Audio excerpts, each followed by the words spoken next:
HD सच्ची कहानियों पर आप सभी का स्वागत है। मैं अपने फैमिली में मगन रहने वाला इंसान था और भगवान ने मुझे एक प्यारा सा बेटा भी दिया था जिसको मैं अपने दिलो जान से ज़्यादा चाहता था। और मेरी पत्नी भी बहुत खूबसूरत थी। उसके आगे पीछे तो मैं यूँ फिरता था, लेकिन मैं अपने बच्चे को अपनी पत्नी से ज़्यादा चाहता था। आज मैंने जैसे ही ऑफिस से घर आया था, मेरा बेटा रोता हुआ मुझे मिला था। मैंने बेटे से रोने की वजह पूछी थी तो उसने बताया कि माँ ने मुझे बहुत मारा है। ये सुनते ही मेरा दिमाग तो गर्म हो गया था, क्योंकि रवि मेरा इकलौता बेटा था और बहुत लाडला बेटा था। मेरा एकदम से बीपी हाई हो गया था। मैंने पत्नी के गाल पर थप्पड़ मारा और कहा कि तुम्हारी हिम्मत कैसे हुई हमारे बेटे रवि को थप्पड़ मारने की। मेरा गुस्सा देखकर मेरी पत्नी एकदम से घबरा गई और वह कह रही थी कि रवि ने आज मुझे गाली दी थी, बस इसी वजह से मैंने रवि को थप्पड़ मारा है। मगर मुझे कुछ सुनाई नहीं दे रहा था। मैंने थप्पड़ मारकर अपने बेटे का बदला तो ले लिया था, जबकि मेरी पत्नी मेरा गुस्सा देखकर उल्टा मुझसे माफ़ी मांग रही थी। वह नहीं चाहती थी हम दोनों में और ज़्यादा झगड़ा हो। मैं पत्नी को गालियां देता हुआ घर से बाहर तो निकल गया था। जब 2 घंटे के बाद मेरा दिमाग ठिकाने पर आया तो मुझे ये बात समझ आ गई थी, मेरी बीवी ने रवि को थप्पड़ क्यों मारा था। अगर आज वह अपनी माँ को गाली निकाल सकता था तो कल मुझे भी गाली दे सकता था। अब मुझे खुद पर गुस्सा आ रहा था। मैंने ये क्या कर दिया था, अपनी पत्नी को बिना वजह थप्पड़ मार दिया। फिर सोचा चलो पत्नी के लिए पिज़्ज़ा ऑर्डर कर देता हूँ, उसे रात को मना लूँगा। वैसे भी वो मेरे गुस्से से डर जाती थी। मेरी पत्नी पिज़्ज़ा बहुत शौक से खाती थी। पिज़्ज़ा लेकर घर की तरफ ही आ रहा था कि गली के नुक्कड़ पर मुझे रोता हुआ एक बच्चा मिला था। उसकी तरफ देखकर मैं तो परेशान हो गया था। मैं जल्दी से उसकी तरफ बढ़ा और बोला, मुझे बताओ क्या बात हुई है, ऐसे क्यों रो रहे हो। उस बच्चे की उम्र सिर्फ 5-6 साल की होगी। उसके चेहरे पर साफ डर नज़र आ रहा था। मेरा कलेजा छलनी छलनी होकर रह गया था। आखिर छोटे से बच्चे को रात को इस पहर घर से निकलने की क्या ज़रूरत पड़ गई थी। मैं बोला, क्या हुआ बच्चे, मुझे बताओ। उसने झिझकते हुए मेरा हाथ थाम लिया और बोला, मेरी मम्मी की तबीयत बहुत ख़राब है, मेरे साथ चलिए। फिर मैं बोला, तुम्हारे बाकी घर वाले कहाँ हैं। तो वह कहने लगा, मेरे पापा का तो कब का देहांत हो गया है, इसलिए मैं और मेरी मम्मी अकेले रहते हैं। मैं बच्चे की तकलीफ़ सुनकर उसके पीछे चला जा रहा था। मैंने सोच लिया कि उसकी माँ को जल्द से जल्द डॉक्टर के पास ले जाऊँगा। मैं उसके बच्चे के घर में दाखिल हो गया था। वह बच्चा मुझे एक कमरे में ले गया। मुझे दर्द से कराहने की आवाज़ आने लगी थी। मैं भागता हुआ अंदर गया और मैं अचानक पत्थर का बनकर रह गया था। और उस औरत पर नज़र पड़ते ही मेरा दिमाग चकरा गया था। मैंने इतनी खूबसूरत औरत अपनी ज़िंदगी में कभी नहीं देखी थी। मेरी पत्नी का हुस्न भी उस अजनबी औरत के सामने बिल्कुल फीका पड़ गया था। मेरी पत्नी रूपा मुझे दुनिया की सबसे खूबसूरत औरत लगती थी। मैंने उससे मोहब्बत की शादी की थी। मेरे घर वालों ने मुझे ये शादी करने की इजाज़त नहीं दी थी। मैंने कोर्ट मैरिज कर ली थी। रूपा की मोहब्बत मेरे सर चढ़कर बोल रही थी, इसलिए उस टाइम मुझे कुछ और दिखाई नहीं दिया था। और अब शादी के 4 साल बीत जाने के बावजूद भी मैं उससे बड़ी मोहब्बत करता हूँ। मेरे घर वालों ने मुझसे हर तरह का संबंध ख़त्म कर लिया था। अब मेरे बेटे रवि की पैदाइश हुई, तब कहीं जाकर मेरे घर वाले मुझसे मिलने के लिए आए थे। मैं मम्मी के गले लगकर बड़ी देर तक रोता रहा। मम्मी और पापा बोले, तुझे माफ़ कर दिया है। तो मेरे भाई बहन भी अब मुझसे मिलने जुलने लगे थे, मगर हम अभी भी अलग घर में ही रहते थे। अचानक उस छोटे से बच्चे ने मेरा हाथ थाम लिया था और बोला, अंकल जी जल्दी करिए, मेरी माँ बीमार है। उस औरत ने कपकपाती हुई आवाज़ में कहा, पवन ये कौन है। वह कहने लगा, माँ ये अंकल आपको डॉक्टर के पास लेकर जाएंगे। थोड़ी देर पहले जो मेरा दिल बिल्कुल मोम का हो चुका था, मगर अब ये पत्थर का बन चुका था। मैं उस औरत की बेबसी का फ़ायदा उठा लेना चाहता था। मेरे अंदर शैतान जाग उठा था। उससे अच्छा मौका मुझे फिर कभी नहीं मिलना था। वह औरत जो ठीक तरीके से बोल भी नहीं सकती थी, वह मेरा क्या बिगाड़ लेती। और ये छोटा सा बच्चा, ये तो मुझे रोकने के बिल्कुल भी ताकत नहीं रखता था। एक पल के लिए मेरी आंखों के सामने अपने बेटे की शक्ल भी आई थी, मगर मैंने अपना सर झटक दिया था। उस बच्चे को 100 का नोट दिया और बोला, बाहर से ORS का घोल लेकर आओ। वह कहने लगा, अंकल आप क्या करने लगे हो। जैसे उसके दिमाग के अंदर घंटी बज गई हो कि कुछ गलत होने वाला है। मैंने पवन को कमरे से बाहर धक्का दिया और कहा कि मैं खुद डॉक्टर हूँ, तुम्हारी माँ का इलाज मैं खुद करूँगा। मेरे कानों में पवन की रोने की आवाज़ गूंज रही थी। वह औरत भी रो रही थी। उसकी आंखों में इस तरह बेबसी थी। एक बार मेरा दिल किया यहाँ से भाग जाऊँ, मगर फिर ख्याल आया ऐसा मौका मुझे दोबारा नहीं मिलेगा। मुझे फ़ायदा उठा लेना चाहिए। मैं 2 कदम उस औरत की तरफ बढ़ा और उसके बहुत करीब हो गया था। उस औरत ने मेरे सामने हाथ जोड़ दिए। वह अपने दोनों कांपते होठों से कुछ बोलने और अपने आप को बचाने की कोशिश कर रही थी और घबराई हुई आवाज़ में बोली, अगर तुम्हें मदद नहीं करना तो ना करो, भगवान के लिए यहाँ से चली जाओ। मेरी आंखों के सामने हर मंजर धुंधला सा हो गया था। मेरे अंदर का शैतान जीत गया था और इंसानियत हार गई थी। मैंने उस औरत की इज्जत का जनाजा निकाल दिया था। वह बुरी तरह से चीखती रही, मगर मुझे तरस नहीं आया था। जब मैंने ये गुनाह का काम कर लिया तो अचानक शर्मिंदगी ने मुझ पर हमला कर दिया था। मैं हक्का बक्का से खड़ा रह गया था और अब सोचा, ये मैंने क्या कर दिया। मैं थर थर काँपने लगा था। मुझे पता भी नहीं था उस औरत को क्या बीमारी थी और वह जिंदा भी थी या नहीं। मेरे दिमाग में बस यही आ रहा था कि मुझे मौका का फ़ायदा उठाकर यहाँ से फरार हो जाना चाहिए। मैं जल्दी से बाहर निकला था तो पवन कमरे के बाहर बेहोश पड़ा था। उसका माथा खून से लथपथ था। शायद जब मैंने उसे धक्का दिया था तब वह बुरी तरह से नीचे गिर गया था, जब ही तो बेहोश हो गया था। ये मंजर मेरे दिल को दहलाने के लिए काफ़ी था। मेरी नज़रों के सामने मेरे बेटे रवि की शक्ल घूम गई थी। ये अगर वह इस तरह ज़मीन पर बेहोशी के हालत में पड़ा हुआ हो तो मैं उसे अस्पताल ज़रूर लेकर जाता, लेकिन मैं भी क्या करता। मैं मजबूर था। मुझे हर हाल में अपना जुर्म छुपाना था, इसलिए मैं वहाँ से भाग खड़ा हुआ था। मुझे लगता था ये किस्सा यहीं से शुरू हुआ, यहीं ख़त्म भी हो जाएगा, मगर मैं कहाँ जानता था आगे मेरे साथ क्या होने वाला था। मैं अपने घर की तरफ निकल आया था, मगर मेरी आंखों से आंसू टपक रहे थे। एहसास जाग रहा था, मुझे अपने शिकंजे में ले लिया था। मैं घर पहुंचा तो मेरी पत्नी रूपा भागती हुई मेरे पास आई और मेरे हाथ पकड़कर फूट फूट कर रोने लगी थी। मेरे दिल को कुछ हुआ था, कहीं उसे खबर तो नहीं हो गई कि मैं क्या करके आया हूँ। रूपा कहने लगी, मुझे माफ़ कर दीजिए, आज के बाद मैं रवि को नहीं मारूंगी। मैंने उससे अपना हाथ छुड़वाया और जल्दी से कमरे में चला गया था। मेरे बेड पर रवि सो रहा था। उसे देखकर मुझे पवन की याद आ गई, जो अपनी माँ के कमरे के बाहर बेहोश पड़ा था। मेरे पीछे ही रूपा कमरे में आ गई। मैं उसे देखते ही चीख पड़ा था और बोला, जल्दी से आओ और उसे उठाकर मेरी नज़रों के सामने से ले जाओ। अब रूपा को भी गुस्सा आ गया था। वह कहने लगी, क्या हो गया है आपको?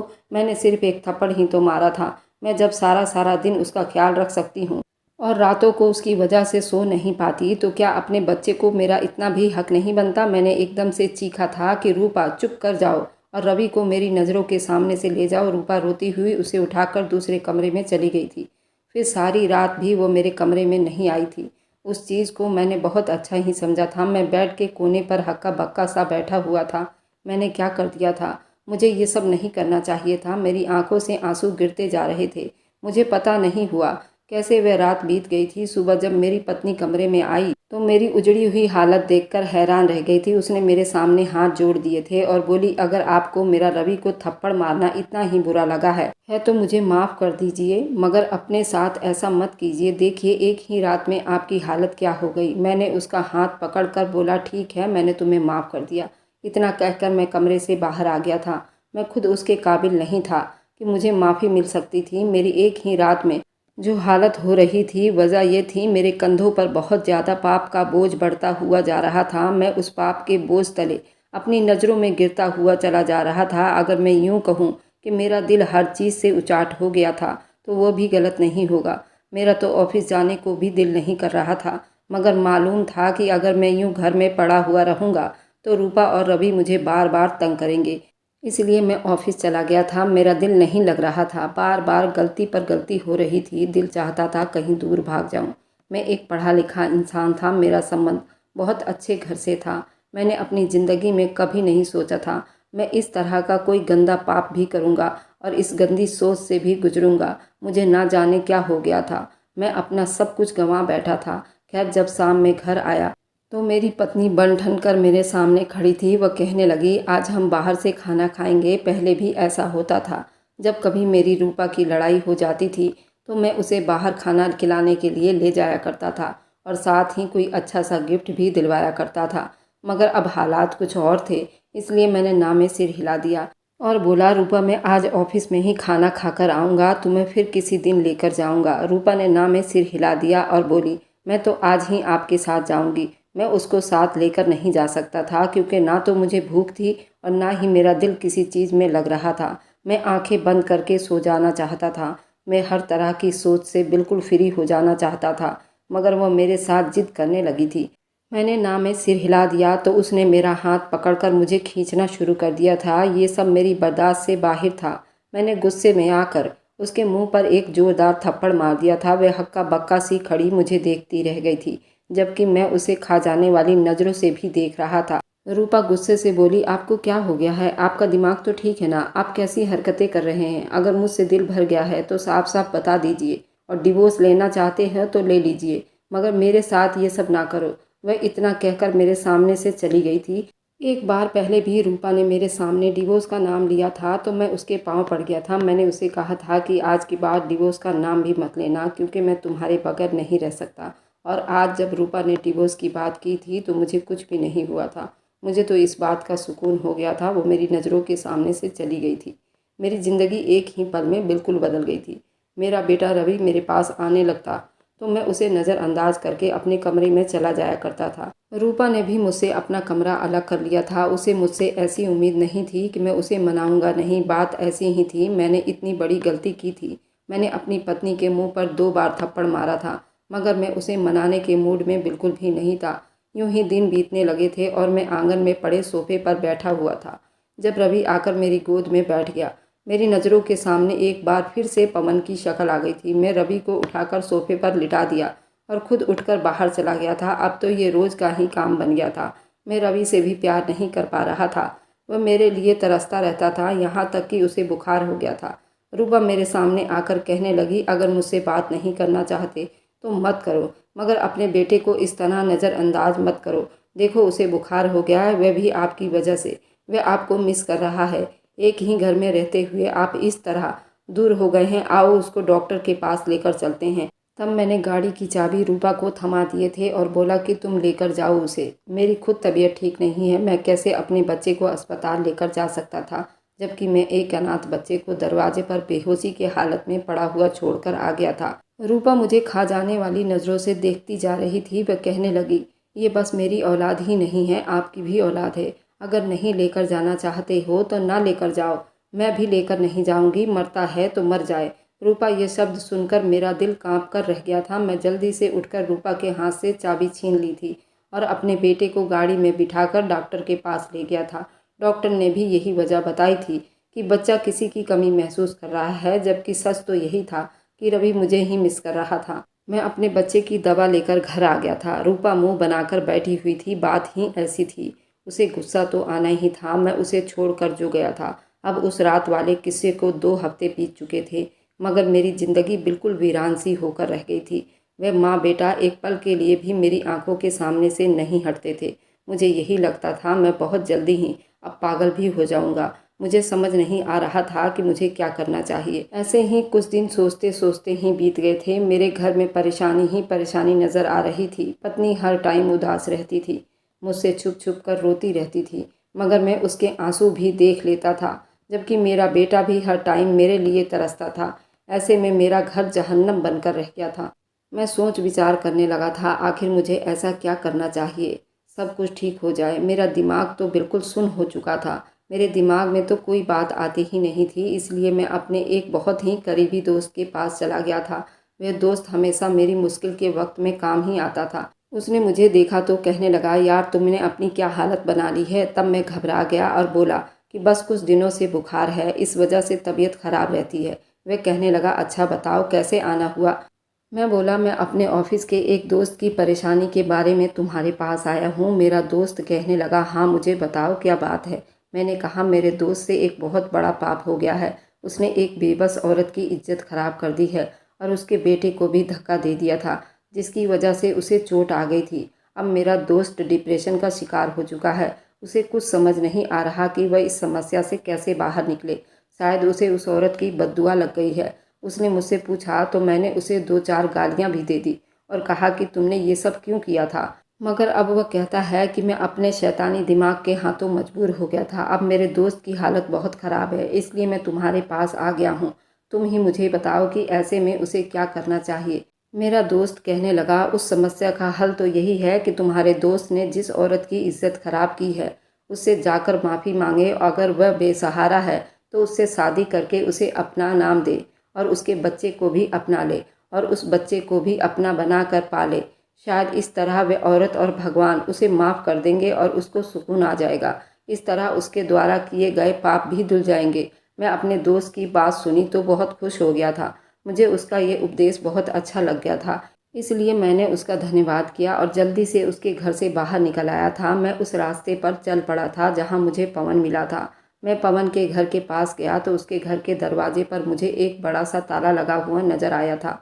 मैं हैरान हो गया था, ये लोग आखिर कहाँ चले गए थे। मैंने किसी राह चलते को रोक कर पूछा कि यहाँ पवन और उसकी माँ रहते थे, वे अब कहाँ हैं। उस राह चलते ने मुझे बड़ी हैरानी से देखा और कहा कि आप पवन के क्या लगते हैं। मैं बोला, मैं उसका रिश्तेदार हूँ। और राह चलने वाला आदमी कहने लगा, कमाल है, आप किस तरह के रिश्तेदार हैं। जब उन दोनों माँ बेटे को आपकी ज़रूरत थी तब तो आप उनके पास आए नहीं थे। पवन की माँ के गुर्दे खराब थे, उसकी तबीयत अक्सर खराब रहती थी।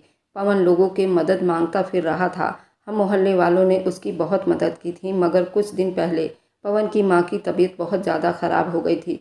सुबह जब मोहल्ले की औरतें उनके घर गईं तो ये देखकर हैरान रह गई थी। पवन अपनी माँ के कमरे के दरवाजे में मरा पड़ा था, जबकि उसकी माँ बेहोश थी। ये खबर सुनकर मुझे शायद चक्कर आ गया था। मैं गिरने ही वाला था। मुझे राह चलते ने संभाल लिया था। वे कहने लगा, हौसला रखो, अभी तो आपने मेरी पूरी बात नहीं सुनी। डॉक्टर ने ये बताया था कि पवन की मौत सर पर चोट लगने की वजह से हुई है। यानी जब वो दरवाजे पर गिरा तो उसके सर पर गहरी चोट आई थी, जिससे उसका देहांत हो गया था। और जब पवन की माँ ने अपने बेटे की मौत के बारे में सुना तो वह भी कोमे में चली गई थी। फिर एक हफ्ते के बाद उसकी माँ भी इस दुनिया से चली गई थी। उसकी बात सुनकर मैं वहाँ से चला आया था। मैं गाड़ी चलाता जा रहा था और साथ साथ रोता जा रहा था। मुझ पर कपकपी भी सवार हो चुकी थी। बुखार से मेरा बुरा हाल हो गया था। मैंने नींद की गोलियां खा ली, एक साथ कई खा ली थी और सोने के लिए लेट गया था। शायद मैं 3-4 घंटे ही सोता रहा, मगर सपने में भी मुझे पवन और उसकी माँ की शक्ल नज़र आ रही थी। मैं सुकून से सो भी नहीं पाया था, उठ बैठा था। मेरी पत्नी मेरे लिए परेशान थी। वह कहने लगी, मुझे आपकी तबीयत ठीक नहीं लग रही। मैंने उसका हाथ पकड़ लिया और फूट फूट कर रोने लगा था और बोला, हाँ मेरी तबीयत ठीक नहीं है, तुम मुझे बचा लो। उससे पहले कि मैं उससे कुछ और बताता, अचानक उस वक्त मेरे बेटे की चीखने की आवाज़ सुनाई दी थी।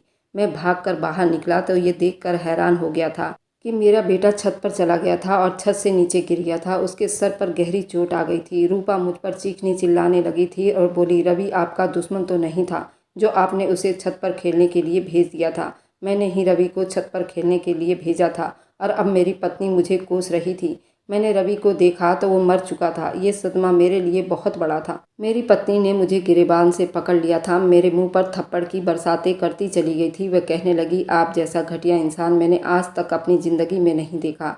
आपकी वजह से मेरा बच्चा चला गया। हम दोनों में इतना झगड़ा हुआ कि मैंने रूपा को डिवोर्स देने का फैसला कर लिया था। उसे धक्के देकर घर से निकाल दिया, बेटे का अंतिम संस्कार कर दिया था। अब मैं धीरे धीरे मुझे समझ में आने लगी थी, ये बस मेरा डिप्रेशन नहीं था, बल्कि ये तो मेरे पापों की सज़ा थी। उस औरत की बददुआ मुझे ले डूबी थी जिस पर मैंने जुल्म किया था। मेरा तो सब कुछ छिन गया था, मेरे हाथ खाली रह गए थे, मगर मुझे सुकून अभी भी नहीं मिल पा रहा था। मैं पवन और उसकी माँ की अंतिम संस्कार करना चाहता था, इसलिए मैं सीधे शमशान चला गया था। वहाँ पर जो आदमी मुर्दों को जलाया करते हैं, उनसे मैंने पवन और उसकी माँ की अस्थियों की मांग की। उसने बताया कि वहाँ पर उनकी राख पड़ी है, तुम उसे बटोर लो। मैंने एक मटके में उन दोनों माँ बेटे की अस्थियों की राख बटोर लिए और उनके अस्थियों से माफ़ी भी मांगना चाहता था। फिर उसकी माँ और पवन के अस्थियों को लेकर मैं गंगा जी में डुबकी लगाने चला गया था। यहाँ तक कि रात हो गई। आधी रात तक मैं उस औरत के अस्थियों को बहाकर गंगा जी के किनारे बैठा रहा और भगवान से अपनी गलतियों की माफ़ी मांगता रहा। मैंने सपने में देखा था कि वह औरत सफ़ेद कपड़े में भीड़ वाली जगह पर खड़ी थी। उसने मुझे गिरेबान से पकड़ लिया था। कुछ लोग मुझे जलाने के लिए आगे बढ़ रहे थे। किसी ने मेरे हाथ पर आग फेंक दी थी। मेरे हाथों पर बहुत जलन होने लगी थी। उसी टाइम मेरी आँख खुल गई थी। उस किस्से को 10 साल बीत चुके हैं, मगर कोई एक पल भी ऐसा नहीं बीता जिसमें मेरे हाथों की जलन ख़त्म हुई हो। मैंने हर तरह के डॉक्टर से अपना इलाज करवा कर देख लिया, मगर मुझे कोई फ़र्क नहीं पड़ा। मैं सारी सारी रात हाथों में बर्फ़ पकड़ कर रखता हूँ, मगर ये जलन बढ़ती ही चली जाती है। मैं दिमागी मरीज बन गया हूँ, ना कहीं आता हूँ ना कहीं जाता हूँ। सच कहूँ तो मेरे एक पाप ने मेरी ज़िंदगी तबाह करके रख दी है। मुझे नहीं पता कि मेरे साथ अब आगे और क्या होने वाला है। मैं मानता हूँ कि मेरे जुर्म की सज़ा उससे भी बढ़कर है। मैं आखिर आप लोगों से विनती करता हूँ कि मेरे लिए सब मिलकर भगवान से प्रार्थना करें और मेरे कर्मों की सज़ा मुझे इस दुनिया में मिल रही है। अब तो ना ही मेरा बेटा मेरे पास है, ना मेरी पत्नी मेरे पास है। मेरी पत्नी के साथ मेरा डिवोर्स हो चुका है और उसने अब दूसरी शादी भी कर ली है। ये गम भी मेरे दिल को बहुत सताता है। अब आप लोग बताइए कि क्या मुझे इस तरह जीना चाहिए ताकि मेरे पाप धुलते रहें, या फिर मुझे अपने आप को ख़त्म कर लेना चाहिए। आप लोगों के कमेंट का मुझे इंतज़ार रहेगा। मेरी सहायता कीजिए और मैं सभी से उम्मीद करता हूँ इस तरह कभी कोई ना करे, क्योंकि मैं अपने पाप से बहुत तड़प रहा हूँ। पल पल मरता हूँ और मुझे मौत भी नहीं आती। मुझे मेरी कहानी सुनाने का मतलब यही था। आप लोग इस कहानी को सुनकर सतर्क हो जाएं, ऐसे पाप से दूर रहें। मैं एक जीता जागता गवाह हूँ और एक जिंदा लाश भी हूँ। अगर आपको आज की कहानी पसंद आई है तो वीडियो को ज़रूर लाइक कीजिएगा और अपने दोस्तों के साथ शेयर भी कीजिएगा। और हाँ, अगर आपने अभी तक हमारे चैनल को सब्सक्राइब नहीं किया है तो ज़रूर सब्सक्राइब कर लीजिए। मिलते हैं हम अपनी कल की एक नई दिलचस्प कहानी के साथ। मुझ पर सदा अपना प्यार और स्नेह बनाए रखें। सभी को मेरा प्यार भरा नमस्कार दोस्तों।